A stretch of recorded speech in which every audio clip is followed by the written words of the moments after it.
Anaemia देखिए एक ऐसी स्थिति है जिसमें शारीरिक रक्त की ज़रूरतों को पूरी करने के लिए हमारी जो लाल रक्त कोशिकाएं होती हैं उनकी संख्या की कमी या उनमें जो हीमोग्लोबिन होता है उससे हमें जो ऑक्सीजन शरीर में पहुंचाने होती है उसकी कमी हो जाती है।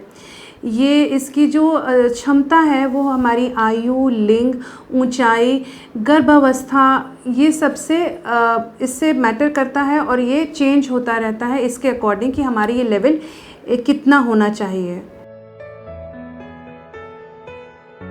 अनीमिया का देखा गया है कि 400 करीब जाना करते हुए 400 कारण देखे गए हैं, लेकिन आज हम उनके बारे में बात करेंगे जिनके बचाव उपलब्ध हैं और जो हम आसानी से फॉलो करके उनका हम उपाय घर में कर सकते हैं।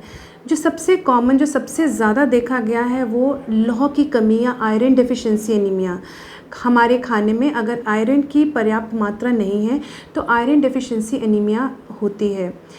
यह यूजुअली यंग बच्चों में, जो बढ़ते हुए बच्चे हैं जिनमें ज़रूरत ज़्यादा होती है, किशोरियों में, क्योंकि इनमें जब रक्तस्राव होता है और उस समय में महीने के समय खून की ज़्यादा ब्लीडिंग हो गई और उन्होंने आयरन की भोजन में मात्रा अपर्याप्त ली तो ऐसे में आयरन डेफिशिएंसी एनीमिया देखा गया है। ग्रोइंग चिल्ड्रन, बढ़ते हुए बच्चों में भी अगर भोजन पर्याप्त मात्रा में आयरन नहीं लिया गया है तो उनमें भी आयरन डेफिशिएंसी एनीमिया देखा जाता है। गर्भावस्था के दौरान भी क्योंकि रिक्वायरमेंट ज़्यादा होती है, पेट में पल रहे बच्चे के लिए भी खून चाहिए होता है, ऐसे में भी गर्भावस्था के दौरान और दूध पिलाने वाली माताओं में आयरन डेफिशिएंसी एनीमिया देखा गया है। दूसरा अनीमिया का कारण होता है folic acid deficiency. Folic acid एक ऐसा विटामिन है जिसकी अगर अपर्याप्त मात्रा शरीर में है तो उसमें भी फोलिक एसिड डिफिशिएंसी एनीमिया होता है। और दूसरा विटामिन B12 होता है। विटामिन B12 की कमी से भी मेगालोब्लास्टिक एनीमिया हम बोलते हैं, मेगालोब्लास्टिक एनीमिया पाया जाता है।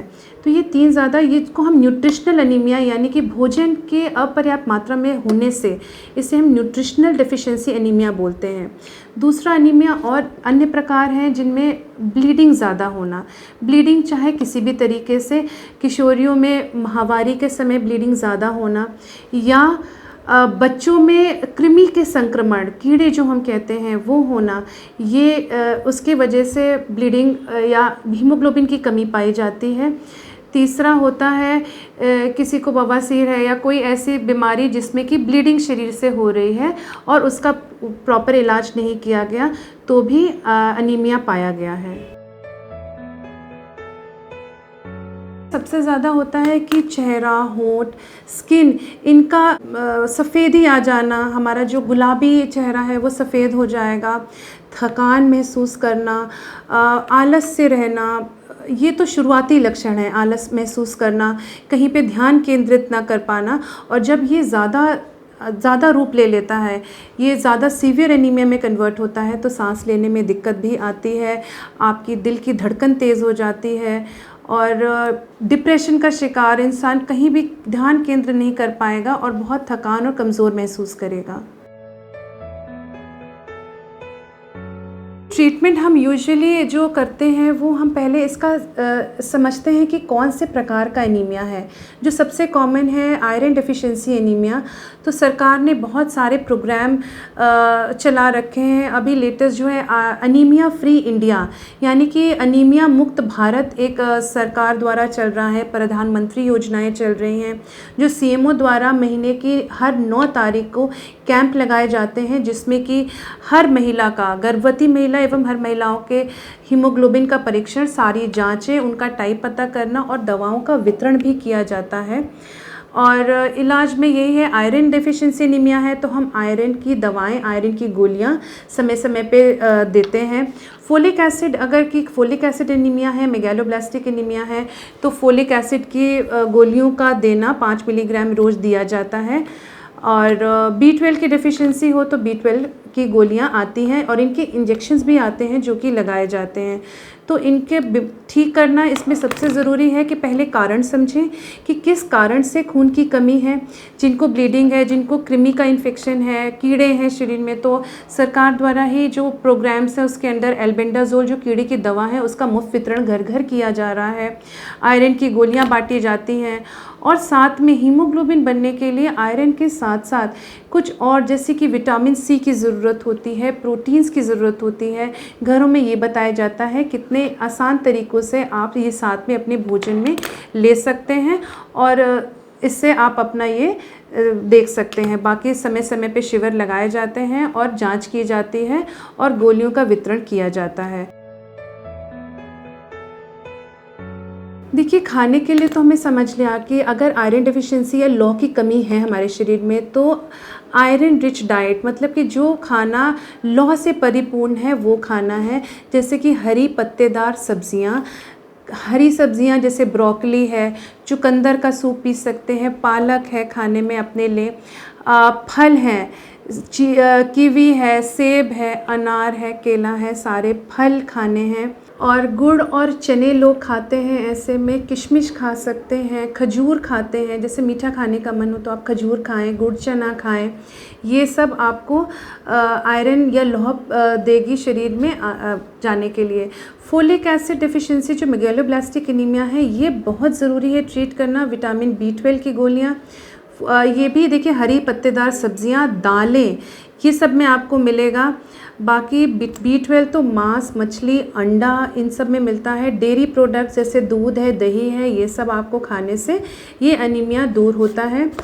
परहेज के नाम पे ये है कि आपको कई दवाइयाँ एक साथ नहीं लेनी है। जैसे हम अपने सारी गर्भवती महिलाओं को समझाते हैं आयरन और कैल्शियम की गोली साथ में ना खाएं, क्योंकि साथ में कुछ दवाइयों को लेने से इनका एक दूसरे से अब्जॉर्प्शन यानी कि शरीर में पर्याप्त करने की क्षमता कम हो जाती है। दूसरी चीज़, खाने में मीठी चीज़ों का ज़्यादा उपयोग ना करें। ज़्यादा मीठा नहीं खाना है, ज़्यादा तेल नहीं खाना है। ऐसे में आप अपने जो पोषण आपको लेने हैं उसकी बजाय आप गलत खाना लेते हैं। उसके चलते आप प्रोटीन का इस्तेमाल करें, क्योंकि हीमोग्लोबिन के लिए हमारे 2 पार्ट होते हैं, आयरन और ग्लोबिन दोनों। ग्लोबिन का मतलब प्रोटीन, तो आपको आयरन के साथ साथ प्रोटीन रिच डाइट भी लेनी है।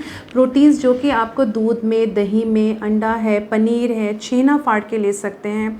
दालें, मसूर दाल, चने, छोले, राजमा, ये सब का भी उपयोग करना है। साथ में थोड़ा सा रोल हमारा विटामिन सी का भी होता है। विटामिन सी की गोलियां तो बहुत आसानी से बाज़ार में उपलब्ध हैं, लेकिन हम कोशिश करेंगे कि वो हम अपने खाद्य पदार्थों से लें, जो कि हमें पता है कि नींबू, खट्टे फल, टमाटर, ये सब में विटामिन सी, कीवी भरपूर मात्रा में उपलब्ध है, जो कि हम घर से लेने से ही कर सकते हैं। अनीमिया का गर्भावस्था में बहुत ज़रूरी चीज़ है, क्योंकि गर्भावस्था में माँ के खून के साथ साथ बच्चे का भी पूरा खून बनना होता है। नॉर्मल समय में 5 लीटर खून जो एक नॉर्मल इंसान के शरीर में होता है, बच्चा जब उसके पेट में पल रहा होता है तो वो 7 से 8 लीटर हो जाता है, ताकि बच्चे को भी भरपूर मात्रा में हीमोग्लोबिन और लाल खून, लाल कोशिकाएँ जो हैं वो सारी मिलें। ऐसे में इसका बहुत तेज़ी से सब कुछ बढ़ रहा होता है और आयरन की जो हमारी रिक्वायरमेंट होती है वो बहुत ज़्यादा होती है। ऐसे में अगर गर्भवती स्त्री आयरन कम मात्रा में ले या प्रोटीन कम मात्रा में ले तो अनीमिया बहुत तेज़ी से हो सकता है और गंभीर रूप ले सकता है। आयरन की कमी से गर्भवती स्त्री में बच्चे पे भी असर आता है। शुरुआती लक्षणों में बच्चों में भी अनीमिया या खून की कमी पाई जा सकती है। कुछ दिमागी एवं स्पाइनल कॉर्ड के विकार हो सकते हैं, जो कि फोलिक एसिड और B12 डेफिशिएंसी की वजह से होता है। इसलिए शुरुआती 3 महीनों में फोलिक एसिड और विटामिन B12 हम देते हैं, ताकि वो दिमाग और स्पाइनल कॉर्ड के डिफेक्ट, जिन्हें हम न्यूरल ट्यूब डिफेक्ट्स कहते हैं, वो नहीं होना चाहिए। और गर्भवती स्त्री में बच्चे के अगर खून की कमी है तो उसका पोषण, उसका बढ़ना, उसकी कमी हो सकती है। बच्चा प्रॉपर ग्रोथ नहीं होती है, प्रॉपर बढ़ नहीं पाता है।